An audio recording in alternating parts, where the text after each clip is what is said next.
All right. Hello, everyone. Good afternoon.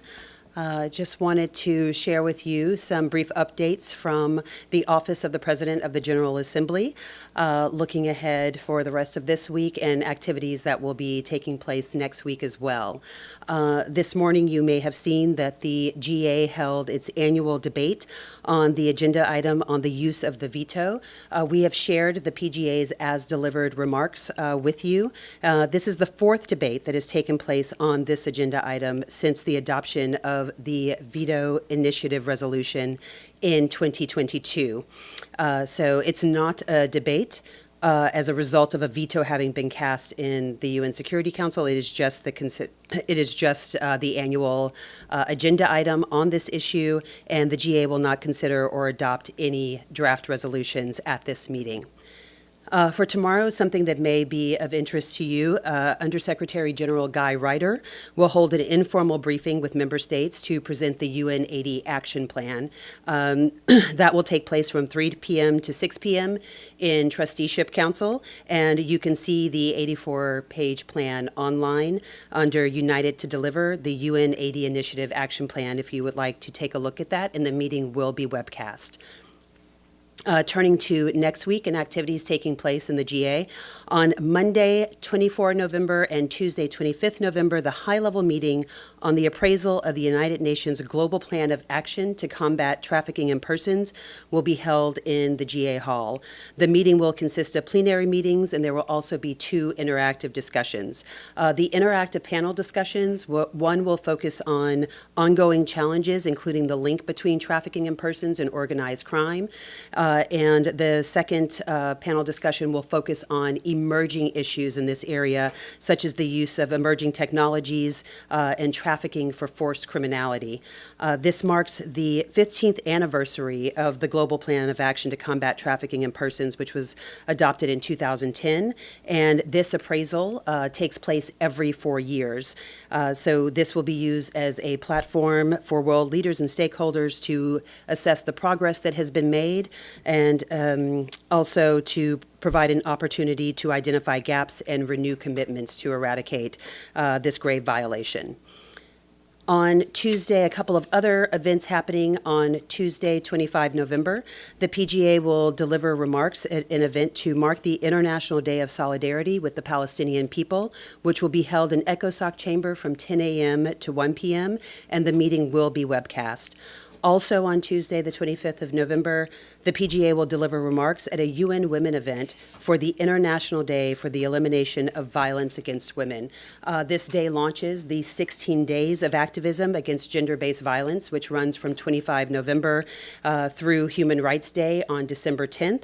And this year's theme is Unite to End Digital Violence Against Women and Girls. The event will start at 11 a.m. and it will be held in the Trusteeship Council, and it will also be webcast.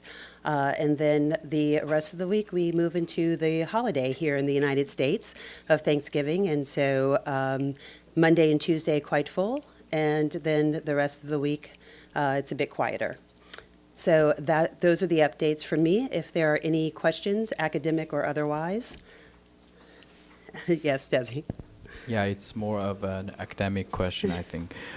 Today in the GA Hall, member states discussed the use of veto. Mm-hmm. What does the in PGA's opinion, what is the veto power of the P5 of Security Council a way to maintain great power consensus and the efficiency of international action, or do you think it's a fundamental departure from the principle of sovereign equality that's enshrined by the UN Charter? Well, I think in the remarks that we circulated, the PGA made very clear that the inaction or the use of the veto in the Security Council means that real people who are watching in real time may question the credibility and legitimacy of this organization. So of the Security Council, the UN in its entirety, and that's why we have the veto initiative, because member states realize that when there is deadlock in the Security Council, it means that real people suffer real consequences. And so you have the veto power, but with that power comes great responsibility, and it cannot be used to block action to bring relief to people who are suffering. So that is her position, and why she believes that the veto initiative is a way to enforce transparency and accountability, because if you use it, then you are then asked to explain why you used it. And this is also why we see the General Assembly increasingly taking up issues and trying to gain movement on them, as we saw with the two-state solution, the New York Declaration, and other areas. Pamela. Following up on that, there have been a lot of plans to expand the Security Council, dozens, and it's been a while since any of those have moved forward. Does the PGA support any particular plan on expanding the Security Council? The PGA has not expressed any support for any particular plan or proposal. What she does believe should happen is that there should be a discussion and a debate on reforming the Security Council. She has expressed repeatedly that, for example, not having any state from Africa be part of the permanent members, obviously the non-permanent, the elected members, countries in different regions are represented, but this is an historical injustice, and that it is not representative of the world in which we currently live. So she has not expressed any backing for any particular plan, but she has made clear that this organization was founded 80 years ago in a very different time, and that there does need to be reform to bring it into line with 21st century realities. Thank you. Evelyn. Hi, Hi. Evelyn Leopold. Has the PGA said anything about this vote by consensus?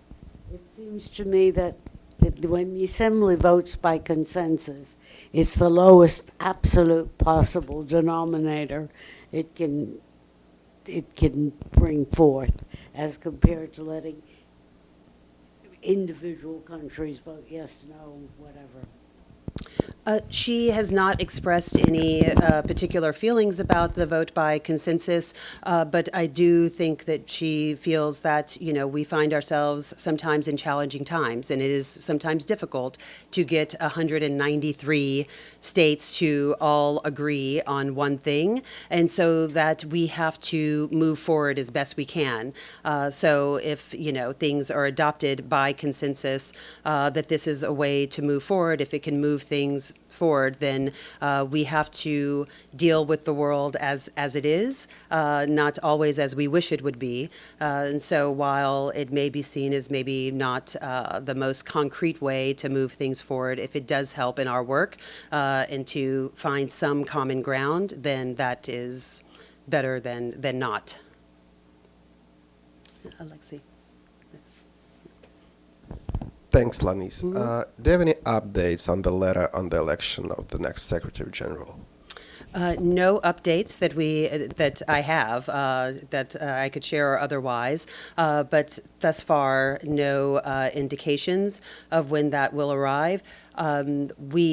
As you know, the resolution states that it has to be in the final quarter of this year. So I would expect that we will have something in the coming weeks, and that it will be sooner rather than later. But yes, it is working its way through the processes now.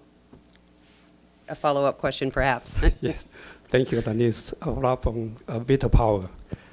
During the debate this morning, a lot of countries have voiced support for to limit the veto power, because the Security Council has failed to act decisively on crisis this year.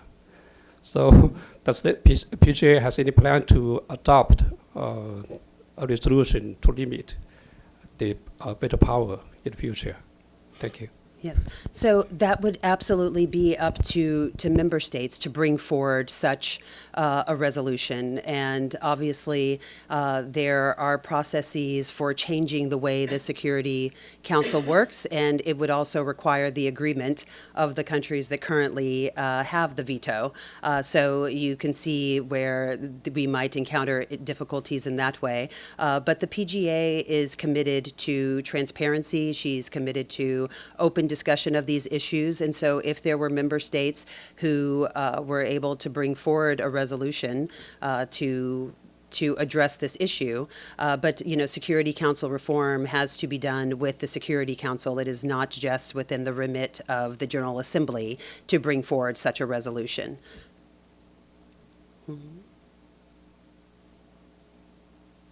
Thanks so much. Any additional questions? I don't see any from online. All right. Thank you all so much. The spokesperson for the SG will be in shortly. Thank you.